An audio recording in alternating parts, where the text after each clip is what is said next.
the time has come, the walrus said. Anyway, the last zone of the game is Scrap Brain Zone. Well, I say last zone, but it's kind of the last zone. Scrap Brain Zone is full of traps. It's very easy to die. It has a lot of the harder enemies like caterpillars and, Actually, I don't think it has many more enemies than that. I do like how the music track in this stage is a lot more intricate here. Like, there's a background, there's the bass, there's the main melody, of course. It all feels like it's constructed together to fit the zone. It also gets into a very different part. It's not like the same melody or same couple notes over and over again.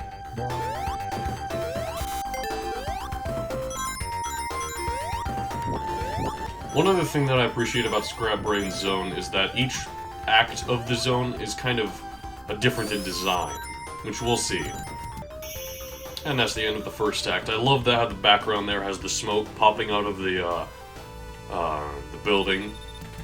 It really gives this place an industrial feel and makes the background, I guess, more alive and more interesting than it is in most typical platformers. But yeah, look at this Act 2. We're inside the factory kind of building now. There's whole new level gimmicks like these spinning wheels here that you can run around.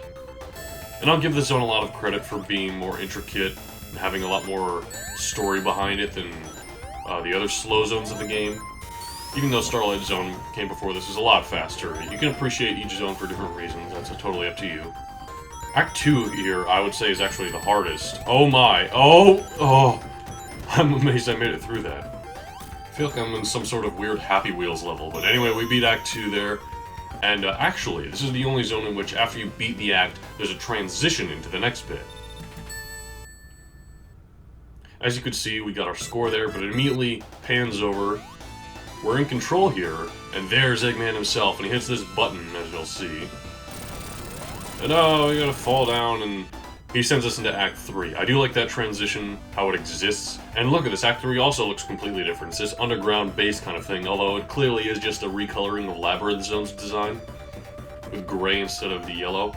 Now right away in the zone we have this button that sends this platform down there, but if we actually beat the platform down there, we'll skip a massive portion of this zone, and we'll actually make this zone a lot easier than Act 2 by doing this. Unfortunately, because it is designed kind of after Labyrinth Zone, there is water. I don't know if this is exactly water because it's purple. Maybe it's like that thing in the Bowser's Castle level in Mario Kart in the GameCube. And onto this red spring here, we're sent into Final Zone, the last part of the game. And here we have the final boss. We don't get any rings, even though I had some when I beat that stage.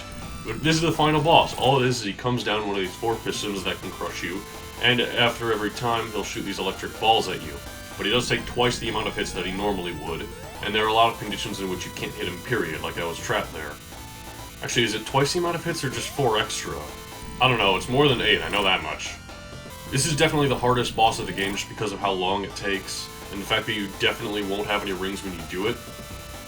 It's honestly like a lot of the bosses in the Master System version of the game go. Which I know I keep calling that the Master System version, even though it's also on Game Gear, so really it's more appropriate to call it the 8-bit version. But I'm just more used to playing it on Master System, I guess. The best place to sit is right here, because there's 0 chance he can crush you from here. You do want to kind of move out of the way when these electric things are homing in on you, because they do go towards your location. There are sometimes gaps in between the electricity volts that you want to capitalize on. Oh man, that didn't go well. Oh, there we go, we did it. Man, that didn't seem like it was that many hits. Hold on. Future Jockey, go back and count that. As he escapes, you can hit him if you want, you don't have to, it doesn't change the ending at all. Sometimes I'll just let him get away because I don't feel like it, I don't know. Sonic returns to Green Hill Zone, where all the animals are happy to be free, and because we got all the Chaos Emeralds, as you'll see here, we get the slightly better ending in that there's some flowers growing and some trees and such.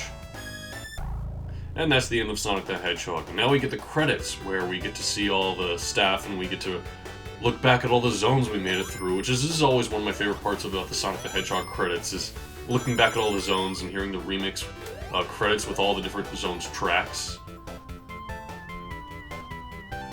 But yeah, I absolutely love this game. It is not by any means the best Sonic game around. I would highly recommend Sonic 2 or Sonic 3 and Knuckles over this.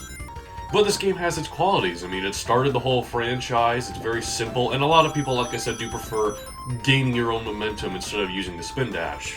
Sonic the Hedgehog does have a lot going for it. It looks good, it sounds good, the backgrounds are nice, it's fast and fun. It's a great game.